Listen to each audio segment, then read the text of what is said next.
Borewell casing అయితే తక్కువైపోయింది. ఇప్పుడు దాన్ని కొత్తగా కప్లింగ్ చేయబోతున్నాం. ఎట్లా కప్లింగ్ చేయాలనేది ఈ వీడియోలో చూడండి. ముందుగా కేసింగ్ చుట్టూ ఉన్న మట్టిని గడ్డపారతో తొలగించుకోవాలి. తర్వాత కేసింగ్ కి దగ్గరలోనే మంట వేసుకోవాలి.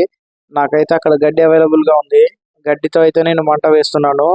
దీన్ని ఈ విధంగా పర్ఫెక్ట్ గా చుట్టూ ఒకే రకంగా కాల్చుకోవాలన్నమాట. ఒక సైడ్ తక్కువ, ఒక సైడ్ ఎక్కువ కాల్చొద్దు. అది క్రాస్ అయిపోతుంది. అందులో నుంచి మంట అయితే వచ్చి నా చేయికి తగులుతుందని కలింబ్లేరు పట్టుకొని కాల్చుతున్నాను. ఆ తర్వాత పూర్తిగా కాల్చడం అయిపోయిన తర్వాత ఆ కేసింగ్ కింద కోసిన దానికి మట్టి కూడా ఉండకుండా తేడాగా చూసుకోవాలి. తర్వాత ఆ కేసింగ్ చూడండి, లోపల నుంచి ఈ విధంగా సైడ్ లో ఒత్తుకోవాలి. చేయితో ఒత్తుతున్నాను, నాకైతే అలవాటు అయిపోయింది. కానీ మీరైతే ఆ విధంగా చేయకండి, కాలుతుంది.